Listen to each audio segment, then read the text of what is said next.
안녕하세요. 오늘 소방심리학의 김영재입니다.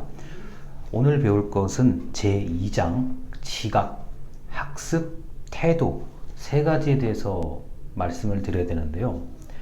약 오늘 50분 정도의 강의에서 지각, 학습, 태도를 모두 자세히 말하는 것은 불가능합니다. 이 지각과 학습과 태도에 관련된 이 세 가지 단어에 관련된 우리 수많은 심리학의 연구가 있을 뿐더러 사실 학문적인 부분이 아니라 우리가 다큐멘터리라든가 어떤 그 교양 프로그램에서도 지각, 학습, 태도는 이미 많이 다루고 있고 앞으로도 끊임없이 다룰 주제라고 할 수 있겠습니다.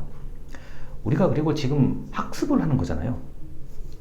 저와 여러분이 지금 유튜브라는 것을 매개체로 학습을 하고 있는 거고요. 태도, 내가 남에게 대하는 태도, 남이 나에게 대하는 태도, 그리고 나의 외면과 나의 내면의 어떤 연결에 관련된 태도, 지각. 우리가 지각이라는 것은 아주 간단하게 보자고요. 어릴 때 누구나 한 번쯤은 공을 가지고 놀았어요. 축구공, 야구공 등등, 배구공 등등.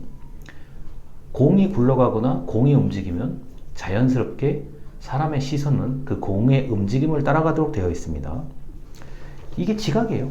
그래서 이 지각 학습 태도는 우리 인간이라고 한다면 이 세 가지에서 벗어나기가 불가능하다고 볼 수 있습니다. 43쪽과 45쪽에 먼저 지각에 대해서 얘기를 할게요. 자, 지각의 사전적인 정의는 이렇습니다. 사람이 어떤 환경에 의미를 부여하려고 자신의 자극을 조작하거나 해석하는 과정이라고 할 수 있습니다.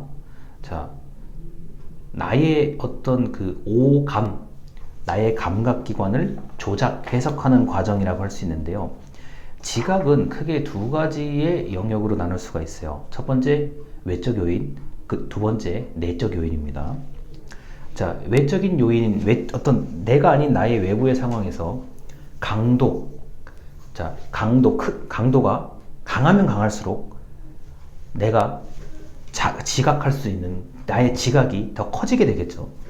약한 충격보다는 사람이 어떤 친구가 나에게 약한 충격을 주는 것보다는 강한 충격을 주는 게 훨씬 내가 지각되는 게 많아질 거고요. 더 강해질 겁니다. 그 다음에 규모. 자, 작은 것보다는 큰 게 사람의 어떤 머릿속에 더 기억이 오래 간다고 볼 수 있겠죠. 그 다음에 대비. 책에서는 이걸 대비라고 해놨습니다. 지금 43쪽부터 45쪽까지 얘기를 하고 있는데요. 대비라는 거 이런 거예요. 저는 이걸 비교라고 얘기하거든요. 근데 이게 비교는 약간 지금 다른 얘기를 하는 건데, 개인적으로 사람과 사람을 비교하는 것은 가능한 한 안 하는 게 저는 좋다고 생각하고 사는 사람입니다. 저것과 이것. 예를 들어서 하나만 놓고 무엇을 설명하려고 하는 것보다는 두 개를 놓고 설명하는 게 훨씬 지각되죠. 사람이 더 쉽게 할 수 있죠. 그리고 교육을 할 때 보면은 두 가지 대상을 놓고 비교하는 게 가장 쉽게 설명할 수 있고 쉽게 알아들을 수 있는 거고요. 세 가지 정도를 비교하는 게 훨씬 입체적이고 더 객관성, 체계적이라고 볼 수 있겠습니다. 만약에 조금 더 학습 능력이 있는 사람이라든가 조금 더 가르칠 수 있는 강의 능력이 있는 사람이라면 네 가지, 다섯 가지 이상의 것을 동시에 비교해서 대비시킬 수 있다고 보죠. 근데 보통 일반적으로 5개까지를 놓고 고르라고 하는 것, 5개까지를 비교, 대비시키는 게 가장 인간이 그래도 잘 볼 수 있는 수준이라고 그렇게 알고 있습니다. 반복하면 더 잘 지각되죠. 운동을 생각해 보세요. 우리 이 영상을 보고 계시는 분들은 나름대로 운동 능력이 있다고 저는 지금 짐작하고 있는데, 훈련. 정 이해가 안 되면 훈련을 한 번 하는 것보다는 4년 내내 하는 게 올림픽에 메달을 딸 수 있는 가능성이 높아지는 거죠. 자, 선수촌에서, 올림픽 선수촌에서 4년 동안 열심히 연습하는 이유가 뭐겠습니까? 그다음에 신기한 것, 특이한 것, 평범한 것보다는 신기하고 특이한 것이 더 잘 지각되죠. 너무 뻔한 얘기를 지금 하고 있는 겁니다. 그리고 움직임, 서두에 말씀드렸던 공이 대표적이고, 공. 그리고 불빛이요. 여기서 소방관이 되실 분들이 분명히 있을 거기 때문에 불빛에 상당히 민감하게 반응을 해야만 합니다. 우리가 이게 불빛도 두 가지가 있잖아요. 크게 제가 그냥 아주 직설적으로 얘기할게요. 불빛이 두 개가 있어요. 하나는 고정된 불빛이요. 우리가 말하는 별이 빛나는 밤에 할 때 별. 가만히 보고 있으면은 별은 움직이지 않죠. 그냥 빛날 뿐입니다. 고정된 불빛이 있고요. 그 다음에 불빛이 변화하는 게 있어요. 불이 갑자기 커져요. 요만했던 불빛이 커져요. 그러면은 소방관이라는 직업을 가진 사람 입장에서는 이상하다고 판단을 하고 일단 주시하거나 또는 처리할 준비를 해야 되는 거죠.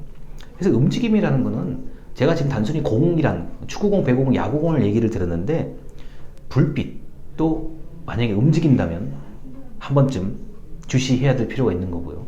또는 일정한 크기의 불빛이 어느 한쪽부터 어느 한쪽으로 갑자기 이상하게 움직였다. 이러면 분명히 이 영상을 보고 계시는 경찰관이 되실 분들이 있기 때문에 얘기하는 건데요. 자, 이상한 형태로 불빛이 움직였다. 또는 이렇게 우리 랜턴이라고 하죠.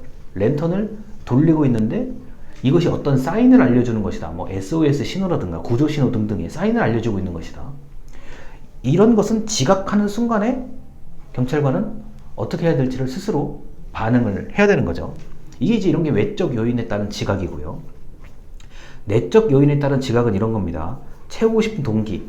나는 이걸 정말 너무너무 하고 싶은 마음이 들었어. 이거는 내 내면에서 나오는 어떤 동기잖아요. 그리고 그것을 안 거잖아요. 내가 내 자신을 안 거잖아요. 그리고 성격과 개성. 나는 이러이러한 성격이야 라고 지각하는 것. 생각보다 어렵습니다. 우리가 외적 요인을 지각하는 것은 우리의 눈은 바깥을 보고 있고, 손과 발도 바깥에 있고, 뭐 코, 입, 귀 전부 다 바깥을 향하고 있는 기관들이 어떻게 보면요. 성격과 개성, 그리고 성격과 개성을 이해한다? 어려운 일입니다. 가끔은 내가 내 성격이 어떤지를 모르고 사는 분들이 어쩌면 부지기수일 수도 있어요. 학습과 경험, 이거는 이제 내적인 성장이죠. 내가 초등학교 1학년 때는 한 가지를 알았는데 중학교 1학년 때는 100가지를 알게 되고 고등학교 1학년 때는 1000가지를 알게 됐다. 학습이죠. 다른 말로는 경험이고요. 그리고 이해관계에 관련돼서 지각하는 경우 있죠. 우리 흔히 말해서 돈에 민감하다.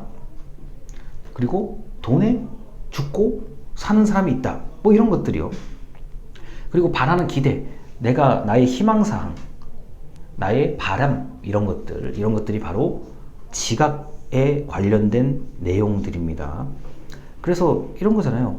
사람이 일정한 환경, 뭐 돈이라는 것에 의미를 부여하려고 자신의 자극을 조작, 해석하는 과정. 그럼 여기서 말하는 돈이라는 것에 의미를 부여하려고 나는 나 자신을 어떤 식으로 자극해요?